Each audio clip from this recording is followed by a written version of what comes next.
Need link building or content? Go to fatjoe.com. On-demand marketing services for agencies and teams. Fat Joe.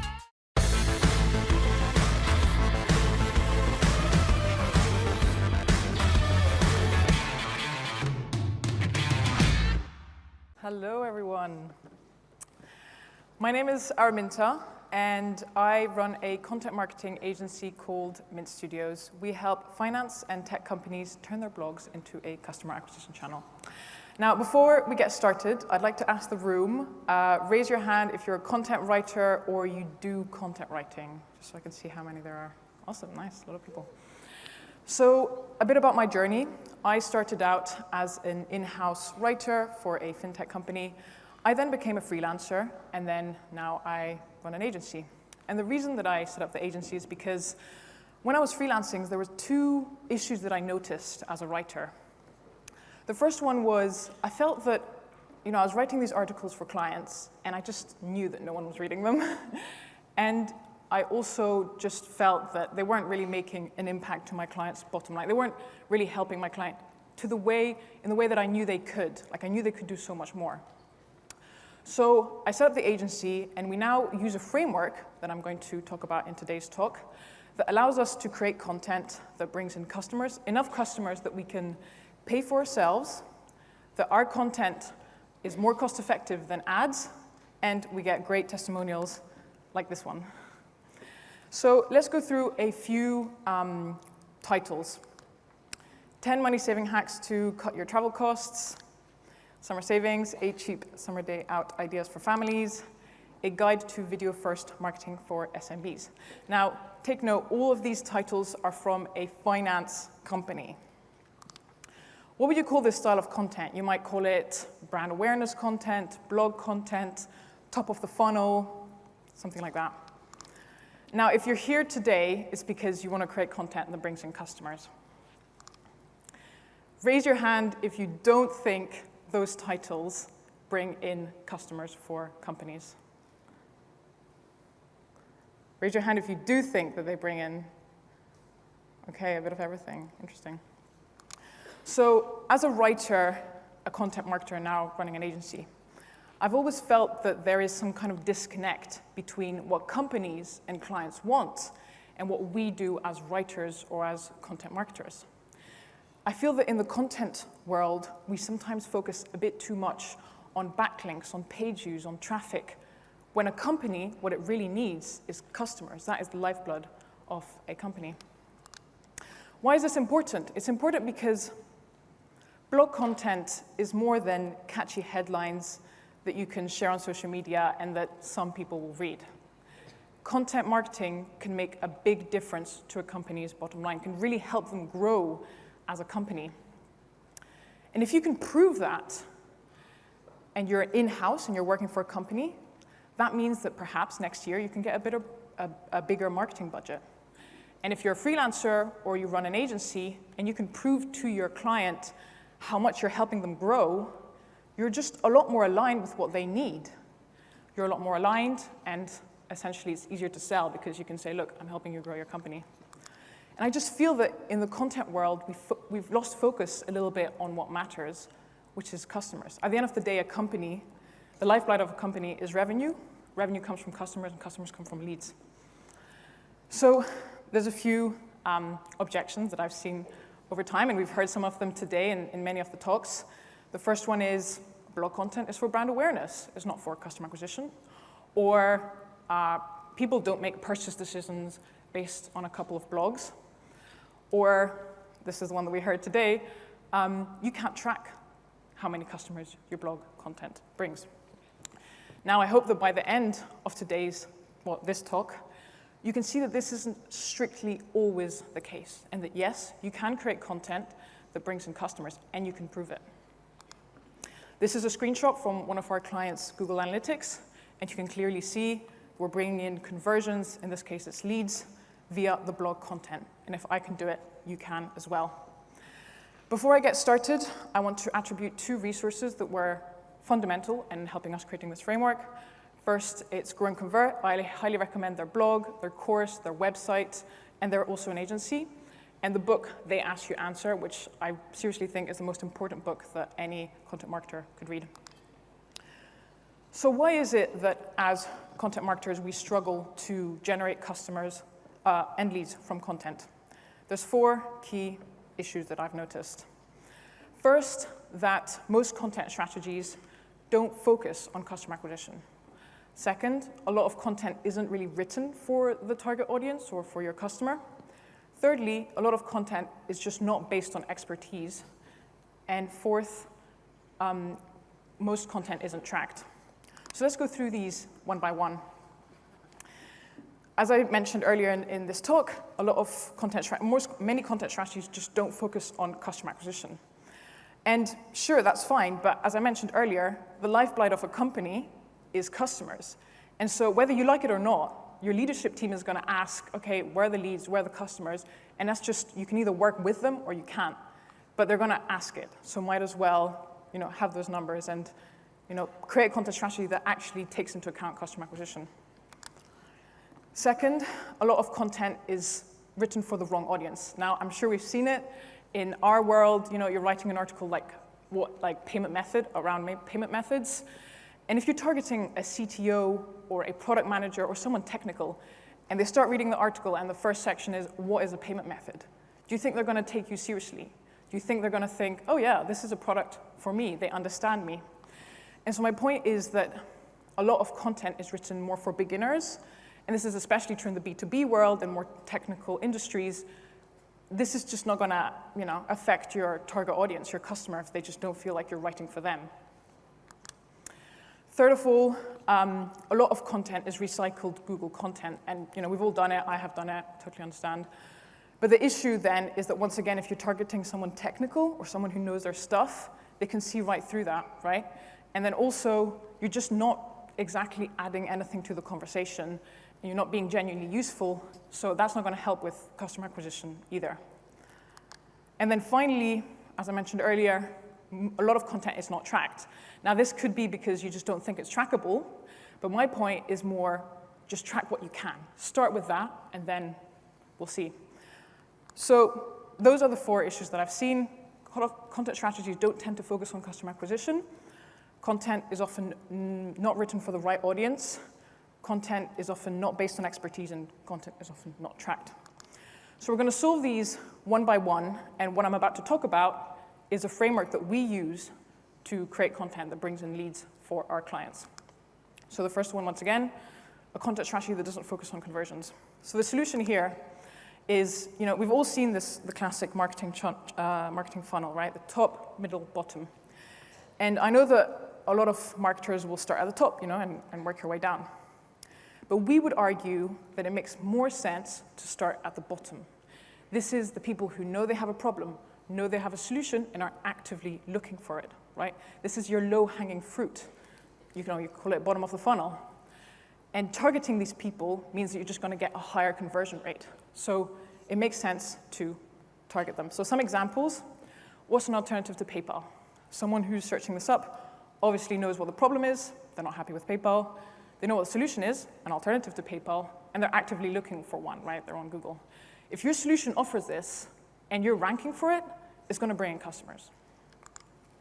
Best accounting software for freelancers. This is a classic comparison key phrase. This is probably a freelancer who's undecided between different tools. If you can rank for that and then include your tool, you're just getting in front of them. And once again, it'll help you bring in customers. Amex no fees. This is a classic pain point one.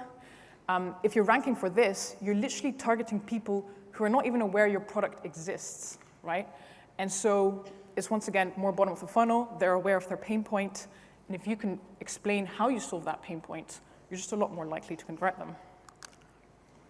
The second issue is that a lot of content isn't written for the right level of the audience. Now, the solution here is pretty straightforward. Write for the purchaser, your customer. Don't write for the Google or anything else if you're doing it for customer acquisition.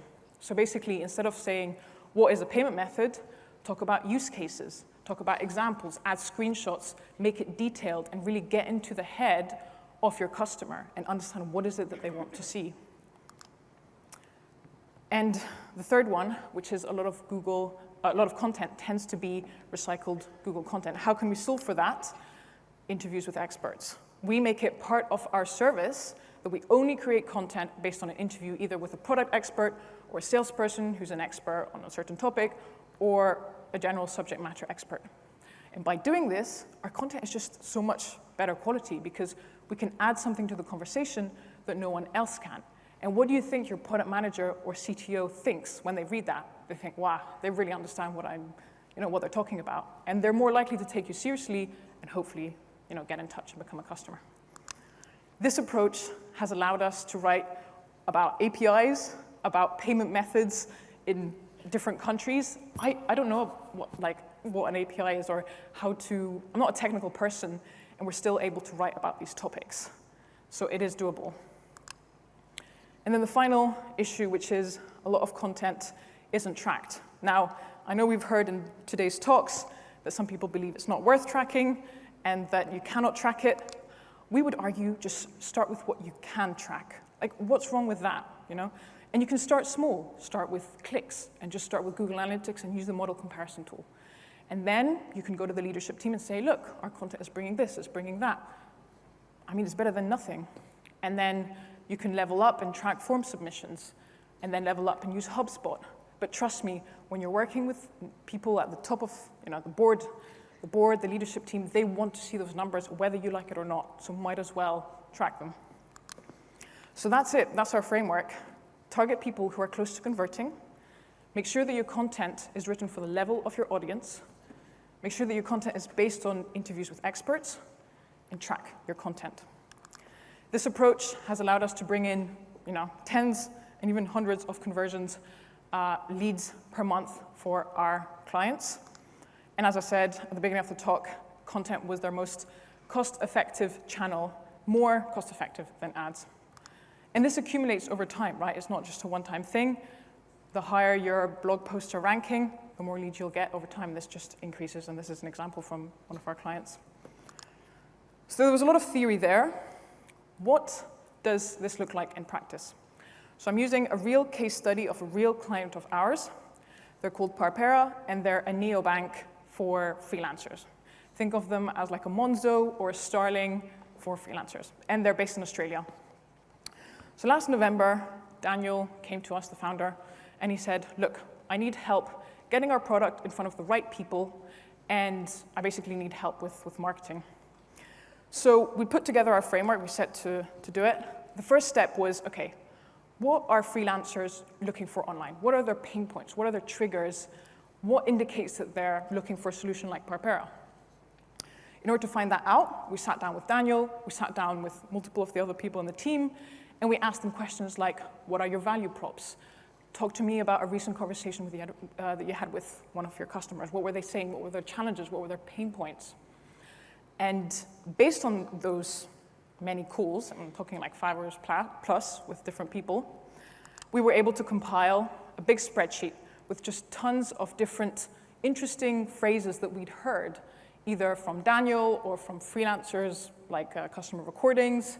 And this was a big spreadsheet, right? But we had it down. The next step, only then did we do keyword research, right? So we're first figuring out what is it that the customer wants, and then we look at what they're looking up. And so we ended up with a big spreadsheet with keywords. Now, some people say, it's great to target bottom of the funnel, but there's not many keywords. This spreadsheet was enormous, right? This was just one section. So there's always more than you think, and the more you do your content and you talk to customers, the more key phrases you'll find, more pain points you'll discover. So there is a lot more than you think. Based on that keyword spreadsheet, we then were able to put together a calendar, your classic calendar, and we were prioritizing by intent. So starting off with the content or the ideas that we knew would hit freelancers the most, that would really, that people would be looking up. Then came, ranking is just half the battle, right? You also need to convert them. So the kind of content that we created, even though I was a freelancer before, I wouldn't consider myself an expert. So all the content that we created was based on an interview either with Daniel, if it was about the product, or someone else who was an expert. We wanted to write an article on how to price yourself as a freelancer, So, we sat down with a freelance coach in Australia, and she helped put together this really useful guide that was genuinely different and added value. We also wanted to do an article on tax and how to manage your taxes as a freelancer. Once again, we're not experts, so we sat down with a tax accountant based in Australia, and he gave us tons of good ideas, and we ended up with a great article. The result, and you can go to Parpera, you go to the blog, you can still see all our content there. The result was an article like this one, Sole Trader Bank Account. We're literally targeting, right, it's a product keyword, we're literally targeting people who are looking this up. And in there, we basically break down, okay, the different ways to open a bank account, the pros and cons of each method. Obviously, then we talk about Parpera, the product, and different examples in there. Classic comparison post, Xero and MYOB, they're like accounting tools. And a lot of freelancers use Xero, and then they realize that they don't really like the tool because it's quite complicated. It's not built for freelancers. So this is, once again, a classic, if you're putting your client or your product right there and comparing it to other big tools, and someone's already looking and comparing these up, it's just a prime location for customer acquisition. And then how to invoice as a sole trader, another one, a how-to post. And this one performed very well. And basically, we break down here the different ways of invoicing. And then, obviously, we talked about Parpera and how to invoice with Parpera. This approach brought in tons of, well, it didn't bring in tons of traffic at the beginning, but then it slowly increased over time. But the graphic that matters the most is the leads. And the leads very consistently, after about month 5, month 6, started increasing. So there you have it. That is our framework that we use to create content that brings in leads. So once again, you want to have a content strategy that focuses on people who are about to convert, so bottom of the funnel. You want to make sure that your content targets the right level, or people who are at the right level. Create content that is based on expertise, and make sure to track your content. I think that content has still a long way to go. And I really think that it is a fundamental and integral part to customer acquisition and to growth. And with this approach, you can now prove it. Thank you very much. We're hiring, so please come talk to me later on. Bye, everyone.